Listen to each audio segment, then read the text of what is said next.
I'm Victor Bals with Highlands Residential Mortgage. Good morning, Danielle Boote with Highlands Residential Mortgage. And today we're going to bring to you a topic of pre-qualification versus pre-approval. What are they? Let's discuss it right after this.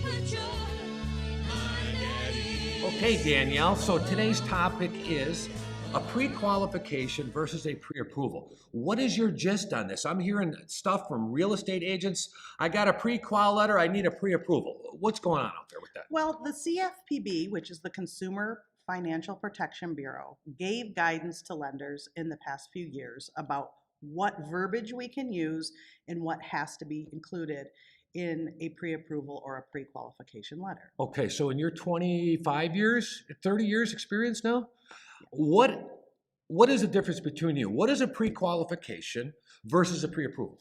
So a pre-approval would require that the loan actually go to an underwriter's desk for review and approval. Okay.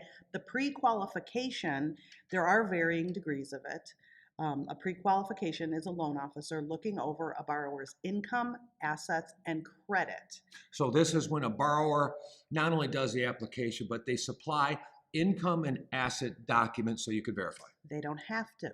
Okay, and why is that? According to the CFPB, if a borrower contacts a lender and requests a pre-qualification, it could literally be someone telling a lender what their credit score is, what debts they have, what their income is, actually without any verification. So this is all verbal information. It could be. So a client is going to talk to a lender verbally, and that lender is going to issue a pre-qualification letter, and a real estate agent is going to submit that offers with multiple offers and with all that risk? Technically, yes, that could happen. Wow. Yes. Wow. Now, in our world, we typically go a step further, and of course we want to see a credit report and review it in detail, review the borrower's income and assets prior to giving a pre-qualification. Our specific letter does state, did we view income? Yes or no. Did we view credit? Yes or no. To go deeper there, and that's where our experience comes into play. Well, I just had a client on Saturday, and I don't know if I'm wrong or right here, but I got a phone call from a realtor. Realtor says, hey, I need you to run some numbers and send me approval over on our client. They want to put an offer, and there's a multiple offer. We got highest and best at 4 o'clock on a Saturday afternoon, and it's 92 degrees. So I pick up my phone, and I look at the file, and I see, oh, the credit looks good, boy, but it's a little bit tight on debt to income ratios. And I told the realtor, I said, you know what? They look solid, but I have 4 emails requesting income and asset documents. And I told the realtor, I go, you know what? I don't feel comfortable issuing a pre-approval. And he says, well, what do you mean? I go, well, I've requested 4 times, and now they want me to issue a pre-approval. And as much as I respect that client, I respect that listing agent and that buyer's agent because it's technically my reputation on the line.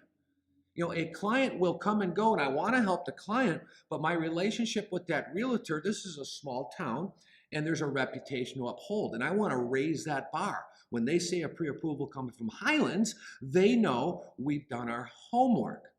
So we hung up with the realtor. 20 minutes later, he calls back. He goes, you know what, Vic? You're right. I'm glad we didn't do that. And I sent an email to the client saying, hey, I really need these documents if you want to put an offer in.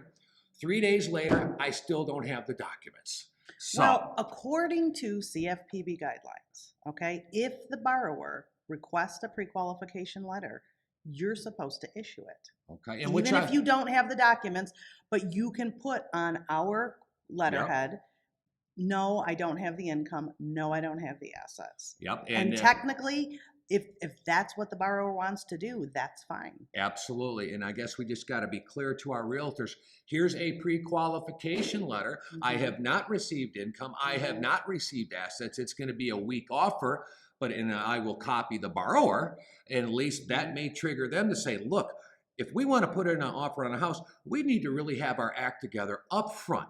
And that's part of it. It makes for a stronger offer. It gives the buyer's agent more leverage to be able to negotiate, especially in a multiple bid situation. And it also upholds our reputations as local lenders. Correct. When we send out a pre-approval, it's gold. We raise that standard. Right. And I'm sure you get many calls a week from listing agents. Yep. The listing agent will call. And even if we put it on a piece of paper, they're going to call and say, have you verified income? Have you verified credit? Why?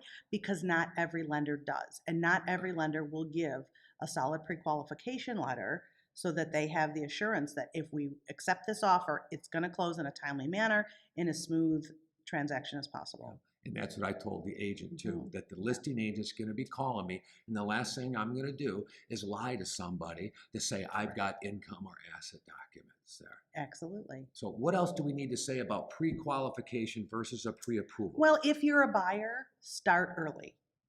Apply for a pre-qualification, provide your income and asset documents so that we can go over what your options are. We'll know what your budget is. We know what the best programs are. Maybe you have 2 program options and we can review those with you. A buyer needs to understand how the mortgage payment works and how closing costs work, in addition to any down payment needed, so that they are strong and can go to the table and negotiate with the seller in a possible multiple bid situation. So bottom line, start early, get a relationship with your loan officer, meet face to face if you have to, understand the programs, understand the numbers, understand your options, and then we as a team with that realtor go out and execute a winning offer. Exactly. Excellent. So that's it for today's show. If you got any topics you would like to hear about it, click below, like us, subscribe, or give us a call here at Highlands Mortgage. We'd love to hear from you.